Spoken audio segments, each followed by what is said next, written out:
Hi everyone, David here. Welcome back to the channel. Thanks for coming back for another video, or welcome if it's your first one. Are you doing okay? I'm not. I've just had a week off work because I think I pinched a nerve or did something to my back, so it's been really hard to walk around. That's been pretty exhausting. I still don't feel great now, but luckily I made some videos in stock, so I think next week's video is already in the can, so that's good. I just need one more video to tide me over until I visit Tokyo soon. I know this is David in Osaka, but Tokyo is a big place and I want to go there. And I've done 3 years of Osaka videos. You can give me a couple of Tokyo ones, right?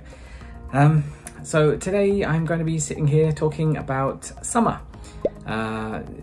This is a lovely season for a lot of people. Not me particularly, because in Japan summer is a little bit rough.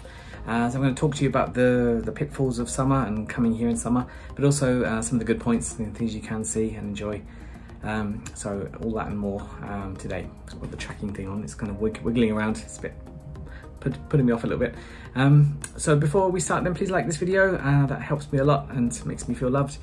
Subscribe to the channel if you haven't already. I'm getting so close to 900 subscribers, I can almost taste it. Leave a comment. Do you have any questions about traveling in summer? Please let me know. Or just say hi, that'd be nice.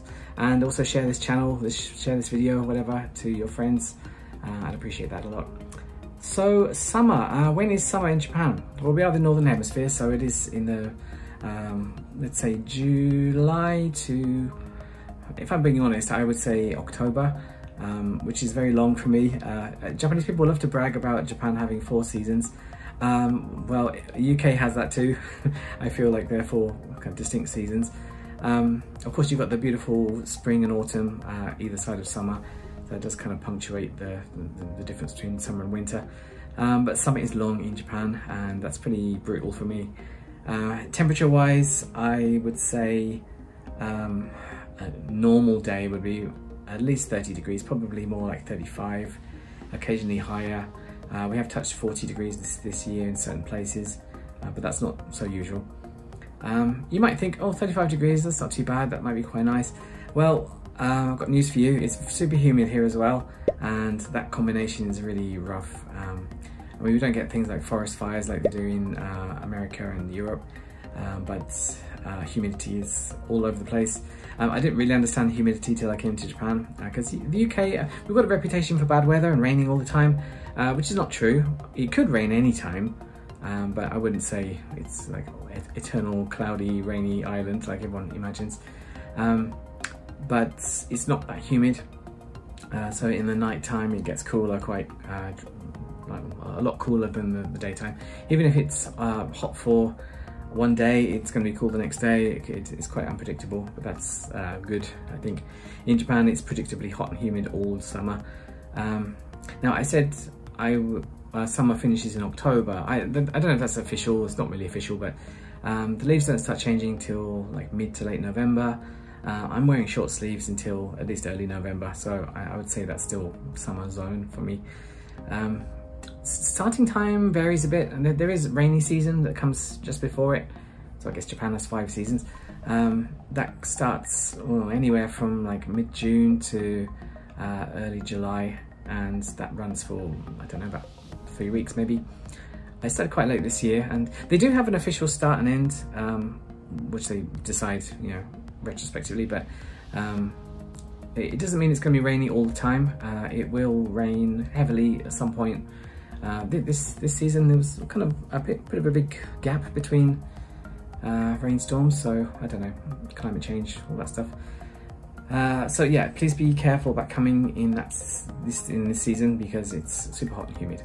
How do we counteract that? Well, we've got things like I can't stretch over there. Japanese people like to keep handkerchiefs around, especially, well, I don't know about women actually, but men tend to do. They don't tend to have hand dryers in the bathroom, so if you wash your hands, you might feel like, oh, hang on, wait. But if you have a handkerchief, you can just wipe that off. This is a habit I've not really got into, even 10 years later. So people use it for wiping sweat, wiping their wet hands. So that might be useful for you if you fancy living it Japanese style. And I bought one of these a few weeks ago, which is, just got this off Amazon. This is like a neck fan. So if you turn it on, the cool, hopefully cool air comes out through here. You just kind of suck it in from the back. So if it is really hot around you, then it tends to not be so effective, because it's like having an electric fan, really. You know, you can only blow whatever air you've got. So if it's all hot air, then it's not super cool. But this one has a kind of a stainless steel plate at the back. There's an extra mode where you can turn this on, and it's it's like a refrigerating plate, and that can really cool the back of your neck, which I guess is where a lot of the blood comes through. Just turn it on now. And it's got 3 speeds. So I think that's the first speed. Don't know if this is making loads of noise or not, but you can turn it up to max power. I don't want to do that for too long, because it's the battery's going to run out quickly. I'll turn that off. And the cooling plate is quite nice. To be honest, I could probably just use that, really.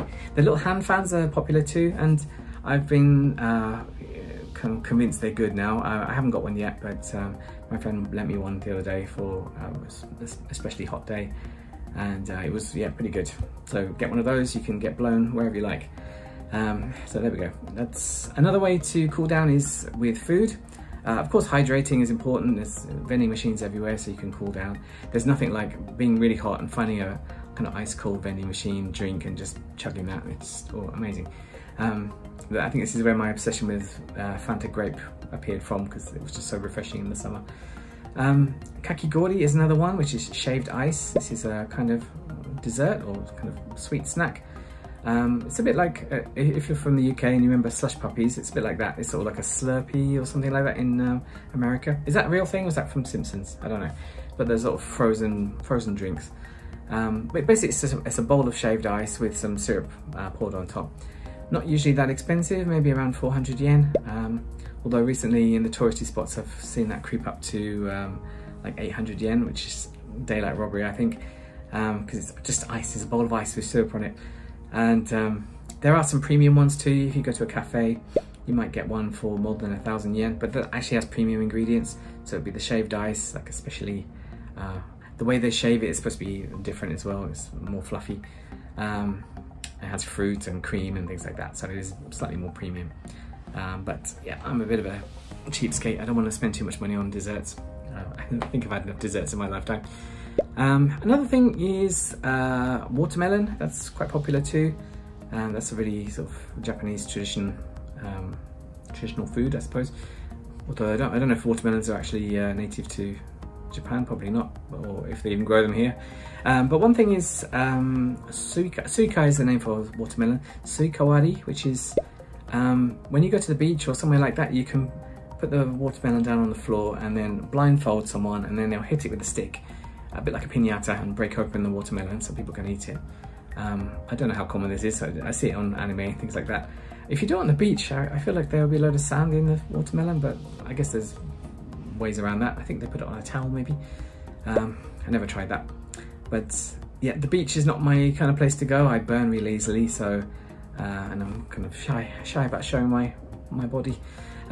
So there aren't really that many beaches that are famous in Japan. Kansai area has Shirahama Beach, which is in the south part of Wakayama, and there's Suma Beach in Kobe, and also in Kanto area there's Shonan Beach, which is around Kamakura, like Enoshima area in the south, like south of Tokyo.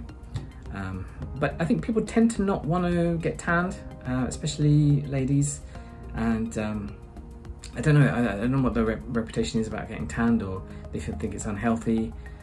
You often see people with parasols, big parasols that take up all the space and force me to walk in the sunshine, which makes me annoyed.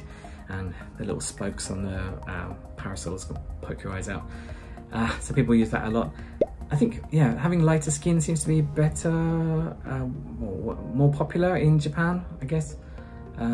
They even have like skin whitening creams, and it's totally opposite to the UK, where we have people going out tanning and tanning salons, and even fake tan you can put on your skin.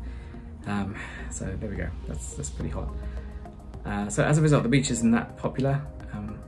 But when people do like to go out in summer, it's not all negative. I don't want to make this a negative video. It's the summer festivals. They tend to happen, yeah, around the summer. Hence the name. They are usually when people wear like yukata or kimono, those kind of traditional clothes. tend to have fireworks involved as well. Recently we just had the Yodogawa Fireworks Festival. I'm going to add a little clip here. I might have 2 clips, I don't know. I took one from my window, which you can kind of make out. Yodogawa Fireworks is held in Umeda, around the Yodo River. Yodogawa is Yodo River. And that's our biggest fireworks festival in Osaka. There's the Tenjin Matsuri as well, which is like a shrine-based or temple-based. Osaka Tenmangu, I think that's a temple. Yeah, I'm not sure. That's held every year as well. So check those out if you don't mind being in super crowded places, super hot and humid, but at night time. So I don't know.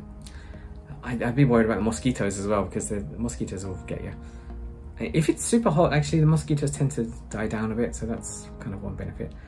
Other festivals are things like the Danjiri festivals. They're pulling these kind of portable shrines around.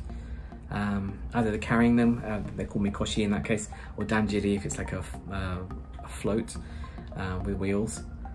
There's famous ones like the Kishiwada Danjiri that's held in September, and various other. They tend to be quite local ones as well, so there's not really a lot of famous like giant city ones.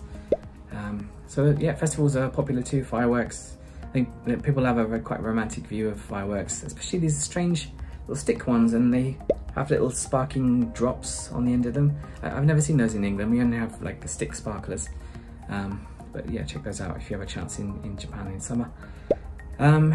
Another reason why you might think twice about booking, especially booking flights in especially late August or early September, is typhoons.